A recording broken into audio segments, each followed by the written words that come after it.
நிலைமை அவ்வளவு மோசம். ஆட்சியர் சொல்லியிருக்கிறார், கிராமங்களுக்கெல்லாம் இப்போது போக வேண்டாம், உங்களுக்கு பாதுகாப்பு கொடுக்க எங்களாலே முடியாது என்று. அடிகளார் சரி என்று இரவு கேட்டுக்கொண்டு வந்து விடுகிறார். காலையிலே பார்த்தால் அடிகளாரை காணும், அங்கிருந்து விடுதியில். எல்லோரும் என்ன நினைத்துக் கொண்டிருக்கிறோம், அது ஒரு மேடை பேச்சாளர், எழுதுவார், பேசுவார், கேட்டுக்கொண்டே இருக்கலாம் அவர் பேசினார் என்றுதான் நாம் நினைப்போம். ஆனால் பேச்சை விட செயல்களிலே அதிகமாக கவனம் செலுத்தி, செயல்கள் தான் மனிதனை வாழ வைக்க முடியும், மனிதனை மேம்பட செய்ய முடியும் என்பதிலே ஒரு உறுதியாக இருந்தார். பிரசாரங்களை எல்லாம், நைவேத்தியங்களை எல்லாம் நீங்கள் இறைவனுக்கு ஊட்ட பார்க்கிறீர்களே, அவன் கல், அவன் வாயை திறந்து உண்ண மாட்டான்.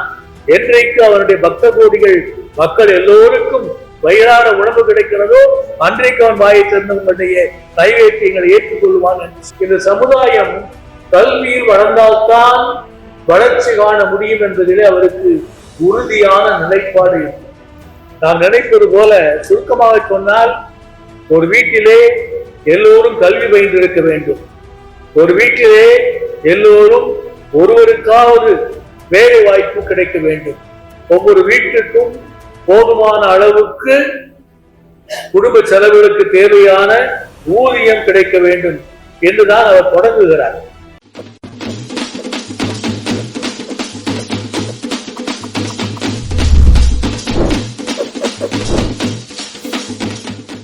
மூன்றாக வகுத்து தொகுத்து பேசுகிற கடமையை எங்களுக்கு ஒரு கவித்துவன் வழங்கி இருக்கிறார்.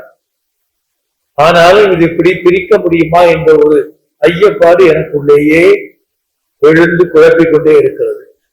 தோழர் முருகானந்தம் பேசும்போது நான் நினைத்தேன், ஆன்மீக பணிகளை பற்றி பேச வந்தவர் சமுதாய பணிகளை பற்றி பேசிக் கொண்டிருக்கிறாரே.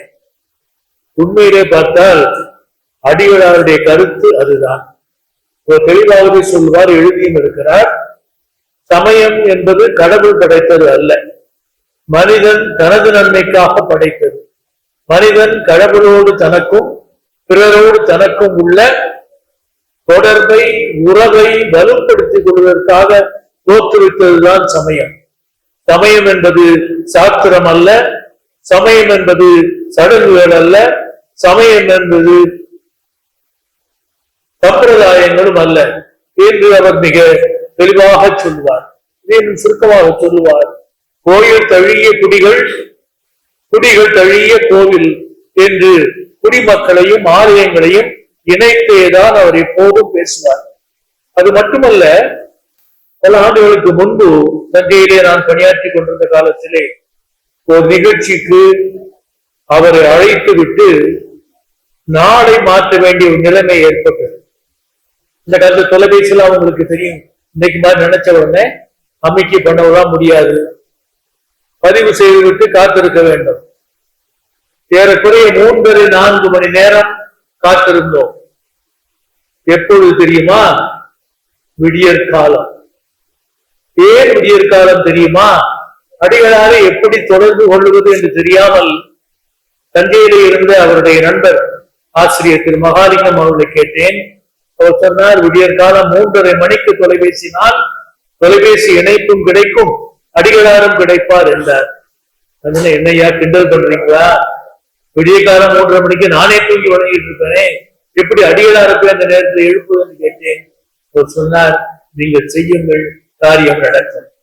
அடிகளாருக்கு விடியற்காலம் 3 மணிக்கு எழுந்து அவரே சொல்லுவார், காலை கடன்களை முடித்துக் கொண்டு ஒரு சூடான ஸ்ட்ராங்கான காஃபியை குடித்து விட்டு சமய நூல்களை பாராயணம் செய்வார். தேவாரம், திருவாசகம் போன்ற திருமுறைகளை மட்டுமல்ல, திருக்குரானையும் திருவிவிலியத்தையும் சொன்னார். இப்பொழுதெல்லாம் நான் சீக்கிய சமயத்தினுடைய கிரந்த நூலையும் ஒவ்வொரு நாளும் படிக்கிறேன். 1 மணி நேரம். நினைத்து பார்க்க முடியவில்லை. அத்தனை பணிகளுக்கு நடுவிலே, அத்தனை சித்தாந்தங்களுக்கு, சிந்தனைகளுக்கு நடுவிலே உணர்ந்து கொண்டிருந்த ஒரு பெரியவர் இவற்றை எல்லாம் படிப்பதற்கு நமக்கு நேரத்தை உருவாக்கிக் கொள்கிறார். அப்படியும் அவர் படுக்க போகிற நேரம் எது என்று கேட்டால், நானே பார்த்திருக்கிறேன், 11 மணி, 12 மணி, 1 மணி கூட. சில வேளையிலே அவர்கள் பயணம் செய்திருக்கிறேன். இரவு நேரங்களிலே வண்டியில் ஏறி 1/2 மணி நேரத்தை தூங்க ஆரம்பித்து விடுவார். ஏனென்றால் பகல் தூக்கமும் இருந்திருக்காது, இரவு தூக்கமும் இருந்திருக்காது. ஆனா அவருடைய சிந்தனை எல்லாம் சமுதாயத்தை பற்றியதாகவே இருந்தது. இந்த சமுதாயம் கல்வியில் வளர்ந்தால்தான் வளர்ச்சி காண முடியும் என்பதிலே அவருக்கு உறுதியான நிலைப்பாடு இருந்தது. 1948 ஆண்டிலே குன்றக்குடி இளவரசு பட்டம் அவர் ஏற்ற போது அங்கே ஒரே ஒரு பள்ளி, தொடக்க பள்ளி, அதுவும் சரியான கூரை இல்லாத பள்ளி. கடைசியிலே அடிகளார் அமரரான போது அந்த ஆதீனத்தின் சார்பிலே 11 பள்ளிகள், மேல்நிலை பள்ளிகள் உட்பட 11 பள்ளிகள் நடந்து கொண்டிருந்தன. ஒரு கல்லூரி, பாபநாசம் விக்ரமசிங்கபுரம் அருகிலே திருவள்ளூர் கல்லூரி என்று ஒரு கல்லூரி, ஆசிரியர் பயிற்சி பள்ளி ஒன்று, மகளிருக்காக 2 புண்ணிய விடுதிகள், மாணவர் இல்லங்கள், ஏழை மாணவர் இல்லங்கள், இவற்றை எல்லாம் அவர் நடத்தி கொண்டிருந்தார் என்பது பலருக்கு தெரியாது. எல்லோரும் என்ன நினைத்துக் கொண்டிருக்கிறோம், அவர் ஒரு மேடை பேச்சாளர், எழுதுவார், பேசுவார், கேட்டுக்கொண்டே இருக்கலாம் அவர் பேசினார் என்றுதான் நாம் நினைப்போம். ஆனால் பேச்சை விட செயல்களிலே அதிகமாக கவனம் செலுத்தி, செயல்கள் தான் மனிதனை வாழ வைக்க முடியும், மனிதனை மேம்பட செய்ய முடியும் என்பதிலே ஒரு உறுதியாக இருந்தார். 1968 ஆண்டு உங்களுக்கு நினைவிருக்கலாம், கீழ வெண்மணியிலே நடந்த அந்த எரிப்பு, அந்த எரிப்பு தீ பற்றி எரிந்த பின்பு அடிகளார் அந்த ஊருக்கு சென்று மக்களுக்கு ஆறுதல் கூறி 60 குடும்பங்களுக்கு ஆடைகள் வழங்கி இருக்கிறார். இதுதான் அவருடைய சமய உணர்வாகவும் அவருடைய சமுதாய உணர்வாகவும் இருந்தது. 1981 ஆண்டு ராமநாதபுரத்திலே கலவரம் நடந்த போது அங்கே ஓடி சென்றார். அந்த நாளிலே திருத்துறைப்பூண்டிக்கு அருகிலே உள்ள வெள்ளங்கோவிலே உள்ள ஒரு கிறிஸ்துவ பள்ளிக்கு ஆண்டு விழாவுக்கு வருவதாக அடிகளார் சொல்லியிருந்தார்.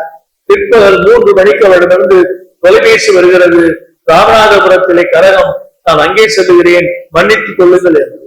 மக்கள் நடுவிலே என்ன சிக்கல் என்றாலும் ஓடோடி சென்று அந்த சிக்கலை தீர்த்து வைக்கிற பழக்கத்தை அவர் தம்முடைய பண்பாடாகவே கொண்டிருந்தார். அதே போலத்தான் புளியங்குடி, அதே போலத்தான் நாம் எல்லோருக்கும் தெரிந்த மண்டைக்காடு சிக்கல். எல்லோரும் இதைத்தான் பெரிதாக நாம் சொல்லுவோம். அந்த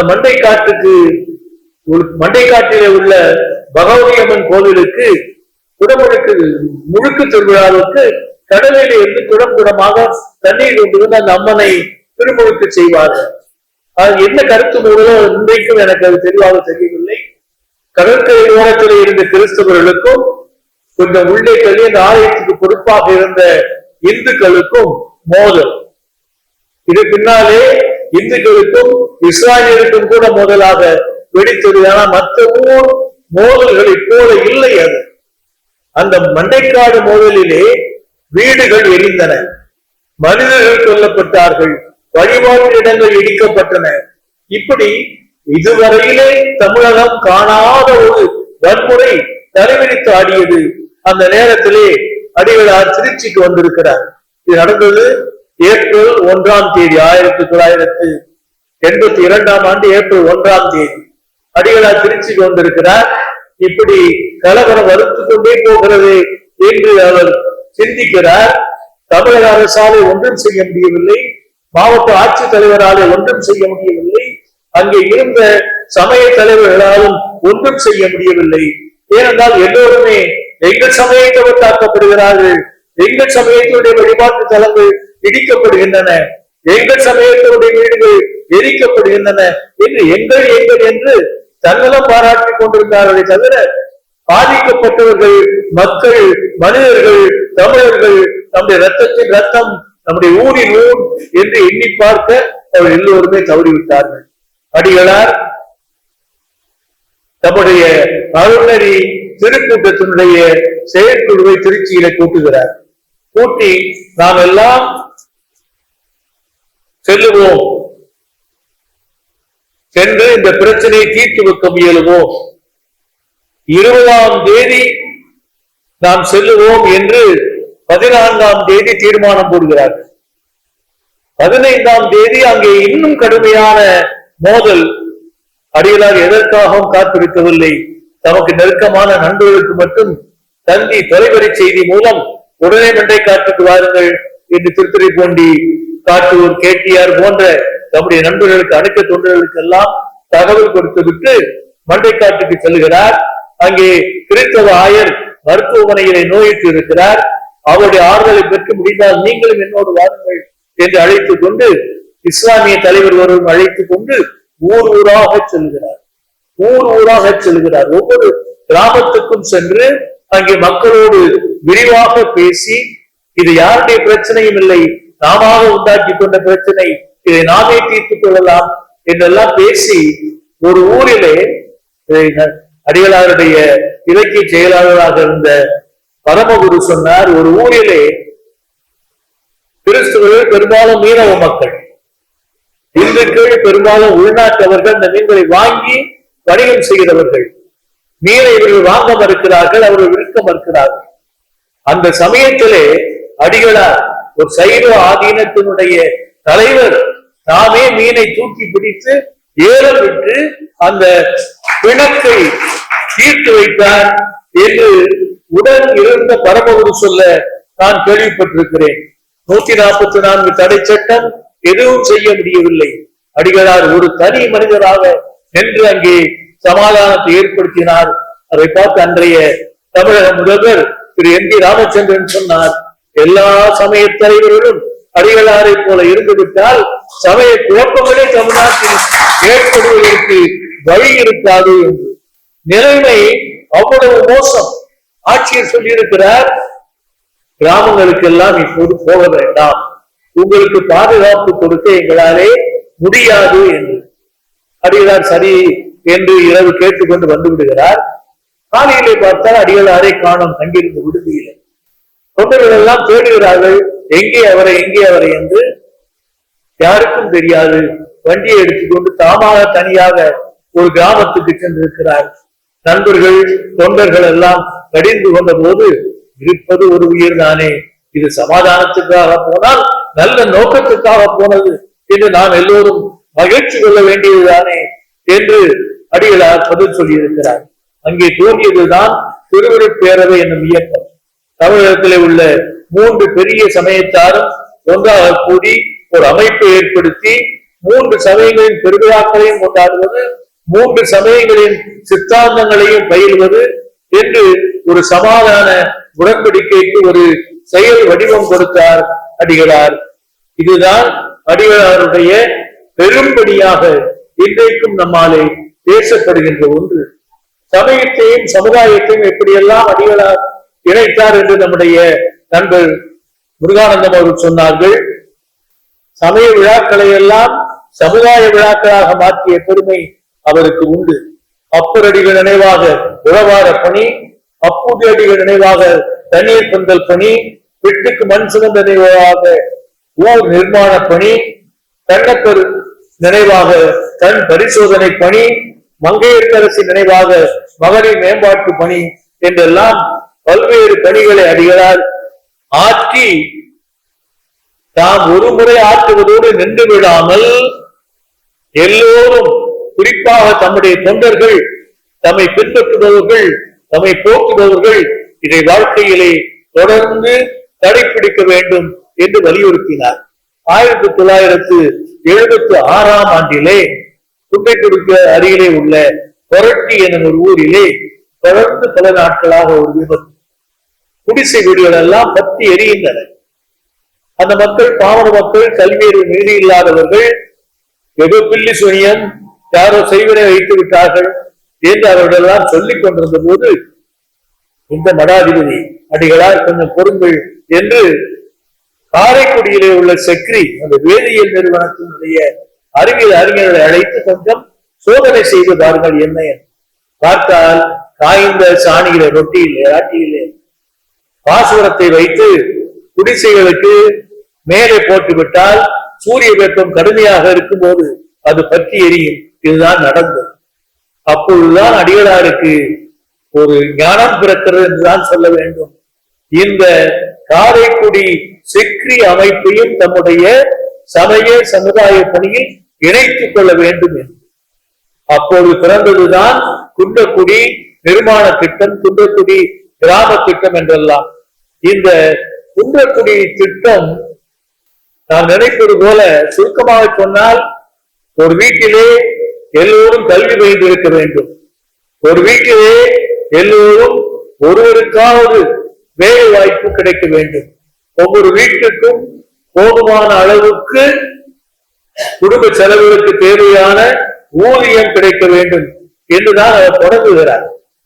ஆனால் அந்த பணி விரிவடைந்து குன்றக்குடிக்கு அருகிலே உள்ள நேமம் என்னும் ஊரிலே 45 ஏக்கராக இருந்த ஒரு தரிசு நிலத்தை 78 ஏக்கர் ஆக்கி அங்கே மலரும் பூச்செடிகளும் பழச்செடிகளும் பழ மரங்களும் வளர்த்து அதனால் அதில் ஈடுபட்டவர்களுக்கு வருமானம் கிடைக்க வழி செய்தார். தினமும் 50 பேருக்கு வேலை அந்த நேமம் பழப்பண்ணையிலே கிடைத்திருக்கிறது என்பதை கற்பனை செய்து கூட பார்க்க முடியவில்லை. அந்த பக்கம் போனவர்களுக்கு தெரியும். ராமநாதபுரம் மாவட்டம், அன்றைய ராமநாதபுரம் மாவட்டம் தரிசு நிலங்களை மிகுதியாக கொண்டது. மழை பெய்யாத ஒரு பூமி என்றுதான் சொல்ல வேண்டும். இதை பழம் மலரும் பழமும் இந்த மண்ணிலே விளைவிக்க முடியும் என்றால் தண்ணீர் வசதிக்கு எங்கே போகுது என்று சமுதாய கிணறுகளை வெட்டுகிறார். 15 சமுதாய கிணறுகள். ஒவ்வொரு கிணற்றிலிருந்தும் அந்த ஊர் மக்கள் தேவையான தண்ணீரை இறைத்து சேமித்து வைத்து அதை தன்னுடைய பயிர்த்தொழிலுக்கு பயன்படுத்திக் கொள்ள வேண்டும். வீட்டு தோட்டம், ஒவ்வொரு வீட்டுக்கும் 10 கன்றுகளை கொடுக்கிறார். 600 வீடுகளுக்கு கொடுத்திருக்கிறார். 600 வீடுகளுக்கு ஒரு வீட்டுக்கும் 10 கன்று என்றால் 6000 கன்றுகளை அந்த மக்களுக்கு கொடுத்து அதை வளர்த்து வரும் பயனை நீங்கள் அனுபவித்துக் கொள்ளுங்கள் என்று தரிசு நில மேம்பாடு, மரம் வளர்ப்பு, காடு வளர்ப்பு, பால் உற்பத்தி 8 ஊர்களிலே அவர் செயல்படுத்தி இருக்கிறார்.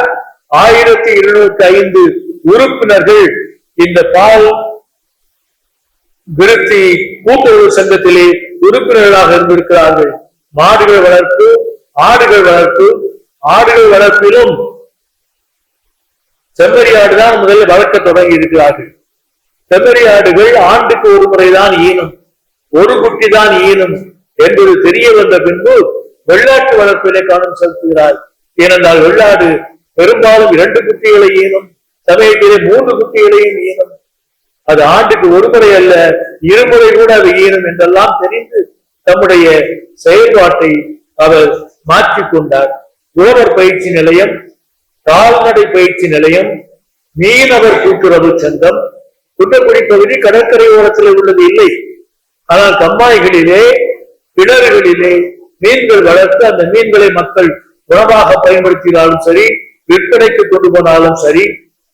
பாலித்தீன் கூட்டுறவு சங்கம், பாலித்தீன் பையன கிராம மக்களுக்கு பயிற்சி கொடுத்து எல்லா துறையிலும் அந்த மக்களுக்கு பயிற்சி கொடுத்து பிரைமர் பெயிண்ட் உற்பத்தி, பொட்டாசியம் குளோரைடு உற்பத்தி, காரிய மின்கலம் உற்பத்தி என்று எண்ணெய் உற்பத்தி, பின்னாக்கு உற்பத்தி, அலுமினிய பாத்திரம் உற்பத்தி, செங்கல் உற்பத்தி படித்து பார்க்கிற போது ஏதோ அரசாங்கம் வகுப்பு தருகிற ஒரு திட்டத்தின் பட்டியலை போல நமக்கு தோன்றுகிறது.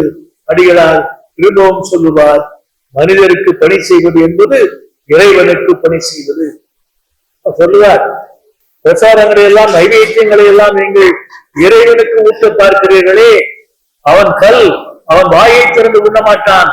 என்றைக்கு அவனுடைய பக்த கோடிகள் மக்கள் எல்லோருக்கும் வயிறான உணவு கிடைக்கிறதோ அன்றைக்கு அவன் வாயை திறந்து உன்னுடைய நைவேத்தியங்களை ஏற்றுக்கொள்வான் என்று சொல்வார். இப்படி எல்லாத்திலும் ஒரு புரட்சி, ஒரு புதுமை.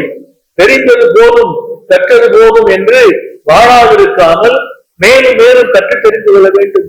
காரைக்குடி செக்கிரி அமைப்பை மிகுதியாக பயன்படுத்தினார். மிகுதியாக எந்த அளவுக்கு என்றால் அவர் மறைந்த பின்பு காரைக்குடி பேராசிரியர் நோயல் அவரை பற்றி ஒரு அருமையான நூல் ஒன்று எழுதுகிற அளவுக்கு அவருடைய பணிகள் இருந்தன. கிராம நூற்பு நிலையம், இன்னும் பாருங்களேன், ஏசி, ரெஃப்ரிஜரேட்டர், பழுது பார்க்கும் நிலையம். குற்றக்குடியில யார் வீட்டிலும் அது இருந்திருக்காது. ஆனாலும் பக்கத்து கிராமங்களில் யாருக்காவது இருந்தால் அவைகள் கற்று பயன்படலாம் என்று இவை அனைத்துக்கும் தேவையான பயிற்சிகளை கொடுத்து இந்த மக்களை மனிதர்களாக வாழ வைக்க வேண்டும். அதனால்தான் இந்த ஊரிலும் இல்லாத ஒரு ஊராக குன்றக்குடியில தீர்மானம் போட்டார்கள், எங்கள் ஊருக்கு மதுக்கடைகள் வேண்டாம், நாங்கள் மது குடிக்க மாட்டோம் என்பது மட்டுமல்ல, எங்கள் ஊருக்கு அந்த வாசமே வேண்டாம் என்று அதை வேறு யாராவது பஞ்சாயத்து தலைவராக இருந்தால் போட்டி விட்டு விடுவார்களோ என்று பயந்து அடிகளாரையே போட்டி இல்லாத பஞ்சாயத்து தலைவராக தேர்ந்தெடுத்து அவருடைய தலைமையிலேயே அந்த மக்கள் தங்களுடைய பணிகளை தொடர்ந்தார்கள். இன்றைக்கும் தொடர்ந்து கொண்டிருக்கிறார்கள். மனித மேம்பாடு என்பது, மனித பொதுநலம் என்பதுதான் மனிதனுக்கு தேவையானது. அதுதான் மனிதனை வாழ்விக்கும், அதுதான் மனிதனை மனிதனாக மாற்றும் என்ற அடிகளாருடைய சிந்தனை நம் அனைவரையும் ஆட்கொள்ளட்டும். நன்றி, வணக்கம். இவ்வாறான பல செய்திகளை, பல சிக்கல்களுக்கு விடை கிடைக்கக்கூடிய செய்திகளை தமிழர் கண்ணோட்டம் வலைவழியில் வெளிப்படுத்தி வருகிறோம். இது தற்சார்பாக செயல்படுவதற்கு நிதி தேவைப்படுகிறது. இந்த நிதியை நம்முடைய மக்களாகிய நீங்கள் தான், இளையோரும் பெரியோரும் நண்பர்களும் தோழர்களும் சான்றோரும், நீங்கள் உங்களால் இயன்ற அளவு என்ன இயலுமோ அந்த நிதியை வழங்குமாறு அன்போடும் உரிமையோடும் கேட்டுக்கொள்கிறேன்.